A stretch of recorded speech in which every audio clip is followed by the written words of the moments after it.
صف میں اگر بچہ موجود ہے تو اس میں ایک تھوڑی سی بات عرض کر دوں کہ دیکھیں بچے دو طرح کے ہوتے ہیں، ایک ناسمجھ بچہ کہلاتا ہے اور ایک سمجھدار بچہ کہلاتا ہے۔ ناسمجھ بچہ وہ ہے جو 7 سال سے کم عمر کا ہو، اور سمجھدار بچہ شریعت میں وہ کہلاتا ہے جو 7 سال کا ہو کر 8ویں سال میں لگ گیا ہو۔ جو ناسمجھ بچہ ہے یہ نیت کا اہل نہیں ہوتا، یعنی یہ نیت اگر کرے گا بھی تو اس کی نیت کا شریعت اعتبار نہیں کرتی، لہذا اگر یہ صف کے درمیان کھڑا ہوگا تو یہ قطعی صف کا سبب بنے گا اور کھڑا کرنے والے گناہگار ہوں گے، لہذا ایسے بچوں کو پہلے ہی پیچھے بھیج دیا جائے، صف کے درمیان کھڑا نہ کیا جائے۔ اس سے وہ ذرا والد صاحب ذرا توجہ فرمائیں، جو چھوٹے چھوٹے بچوں کو لا کے اپنے ساتھ کھڑا کر دیتے اور کہتے ہیں بدتمیزی نہیں کرے گا، میرے ساتھ کھڑا رہے گا، لیکن آپ نے قطعی صف کا ارتکاب کیا ہے اور یہ گناہ ہے، یاد رکھیں۔ مسجد میں آنے کے باوجود آپ گناہگار ہوں گے، بچے کو پیچھے آپ کو بھیجنا ہوگا، صف کے درمیان نہیں رکھ سکتے۔ ہاں اگر سمجھدار بچہ ہے، 7 سال ہو گئے، 8ویں سال میں آیا، یہ نیت کا اہل ہے۔ اس میں اب یہ ہوتا ہے کہ اگر پہلے سے ہی بچے موجود ہیں، نہ جماعت قائم ہونے لگی تو ان کی الگ پیچھے صف بن جائے، یہ ہونی چاہیے۔ لیکن اگر ایسا نہیں ہے، پہلے تھے ہی نہیں لوگ تو بچہ صف میں شامل ہو گیا، اب یاد رکھیں اس بچے کو صف سے باہر نہیں کر سکتے۔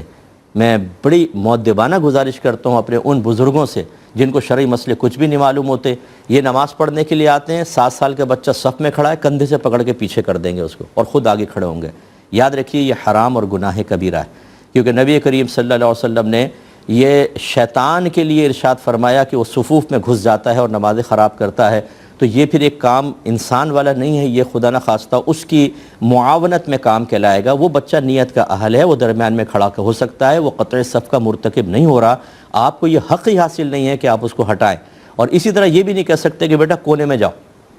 صف یہاں بن رہی ہے، اسے کونے میں بھیج دیا، بیچ میں سارا گیپ ہے، آپ مزید گناہگار ہوئے، اس کو درمیان میں کھڑا کرنے میں کوئی مسئلہ نہیں ہے۔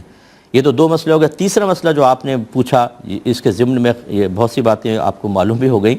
کہ بچہ بیچ میں تھا، بیچ میں سے ہٹ گیا۔ یاد رکھیں جب درمیان سے کوئی چلا جائے، یہ بڑے آدمی کا وضو ٹوٹ گیا، درمیان سے چلا گیا، تو صف کو چاہیے کہ وہ مل جائے، اور سینٹر ہمارا مرکز ہوتا ہے، ادھر والے ادھر ہو جائیں یا ادھر والے ادھر ہو جائیں تو کونے میں جگہ بن جائے گی، یقیناً بعد میں آنے والے اس کونے والی جگہ میں شامل ہو جائیں گے۔ اور فرض کر لیں اگر یوں ہو کہ ملے ہی نہیں لوگ، گیپ ہے، تو پیچھے والا جو شخص ہے ہمارے فقہ حنفی کی روشنی میں حالت نماز میں اگر 3 قدم لگاتار اٹھائے گا تو نماز فاسد ٹوٹ جائے گی، لیکن اس سے کم اگر 1 یا 2 قدم اٹھائے تو نماز فاسد نہیں ہوگی۔ تو لہٰذا حالت نماز میں ہی 1 قدم اور 2 قدم، آرام سے 2 قدم میں آپ اگلی صف میں آ سکتے ہیں، آ کے اس گیپ کو پورا کریں۔ یہ اس صورت میں جب لوگ ملے نہیں، حالانکہ ان کے لیے ضروری تھا کہ وہ مل جاتے، لیکن بہرحال آپ گیپ پورا کریں، پھر پیچھے آپ کا کوئی گیپ جو آپ کا پڑا ہوا گیپ بنا ہے وہ کوئی اور پورا کرے گا، یہ طریقہ کار ہوتا ہے۔